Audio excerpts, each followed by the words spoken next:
안녕하세요. 문각이가 찍어주마 두 번째 문제입니다. 그죠? 자, 한번 볼게요.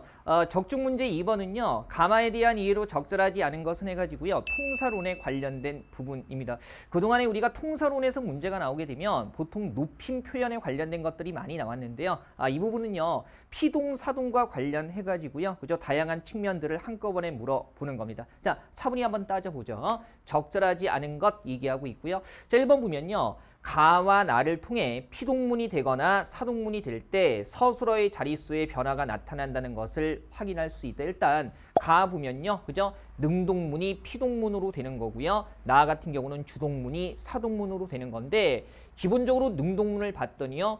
우리는 시계를 해가지고요. 주어, 목적어 필요한 두 자리 서술어가 되고요. 그 다음에 얘가 피동문으로 바뀌는 과정에서 벽에 걸린 시계가 우리에게 보였다 이렇게 되는데요. 우리 피동사 보이다 같은 경우는요. 주어 하나만 있으면 되는 한 자리 서술어예요. 그래서 능동문이 피동문으로 바뀌면서 행위의 주체인 우리는 이라는 것이 우리에게라는 부사어로 바뀌면서 얘는 서술어가 요구하는 필수 성분에 포함되지 않습니다.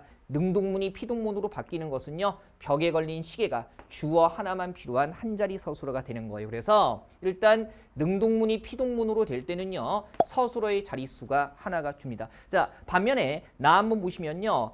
주동문을 사동문으로 바꾼 건데요. 주동문에서는 아이가 옷을 해서 주어 목적어에서 두 자리 서술어가 되는 거죠. 그리고 이런 것이 사동문으로 바뀔 때는요. 항상 엄마가라는 새로운 주어가 들어가고요. 주어는 당연히 뭡니까? 자릿수에 무조건 포함이 되고요. 그 다음에 사동문은요. 주어가 행위를 시키는 대상이 꼭 있어야 하죠. 그래서 주어, 필수적 부사어, 목적어 해가지고요. 세 자리 서술어가 됐네요. 그래서 주동문이 사동문으로 바뀌는 과정은요. 서술어의 자릿수가 하나 느는 과정이라고 생각할 수 있어요. 따라서 1번은 아무 문제 없네요. 그죠? 하나 줄고 하나 느는 겁니다. 그 다음에 자 2번 한번 보죠. 가를 통해 사동문 중에는 대응하는 주동문을 만들 수 없는 경우가 있다는 것을 확인할 수 있다. 바꿔보면 끝나는 거죠. 한번 보세요. 사람들이 방으로 이삿짐을 옮긴다라고 했을 때 이삿짐이 방으로 옮는다.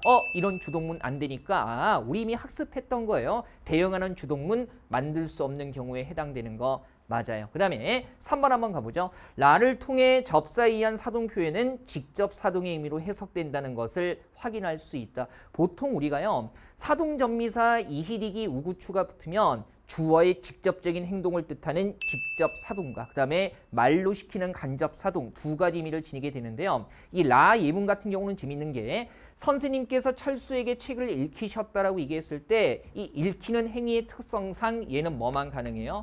간접 사동의 의미만 가능하죠. 우리가 이건 개념 정리할 때도 배웠던 거고요. 따라서 3번 같은 경우에 읽히다 같은 것은요. 행위의 특성상 직접 사동이 아니라 간접 사동의 의미로만 해석이 되는 겁니다. 정답 찾을 수 있을 거고요. 자, 4번 한번 보죠. 자, 말을 통해 주동문의 서술어가 자동사인지 타동사인지에 따라 주동문의 주어가 사동문에서 그 문장 성분이 달라진다는 것을 확인할 수 있다. 지금 보세요. 아기가 웃는다 같은 경우에 웃는다는 주어만 있으면 문장이 성립하는 자동사예요. 그래서 얘를 지금 사동문으로 바꿨더니요. 아빠가 아기를 웃긴다라고 해가지고요. 자동사가 쓰였을 때 주어는요. 사동문에서 아기를 이라는 목적으로 바뀌고 있어요. 그죠? 그 다음에 두 번째 예문 보면요. 철수가 짐을 졌다라고 했을 때 졌다 같은 경우는 목적어를 요구하는 타동사가 되는 거죠. 그래서 얘를 사동문으로 바꿨더니요. 형이 철수에게 짐을 지웠다라고 해가지고요. 주동문의 철수가라는 주어 같은 경우가 사동문에서는 철수에게라는 뭐로 바뀌었어요? 부사어로 바뀌었기 때문에 주동문의 서술어가 자동사냐 타동사냐에 따라서 주어가 나타나는 성분들이 달라지네요. 그래서 4번도 맞는 설명이라고 얘기할 수 있습니다. 사실 이 부분에서 우리가 잘 핵심적으로 봐야 되는 건 특히 선택지 1번 있잖아요. 그죠?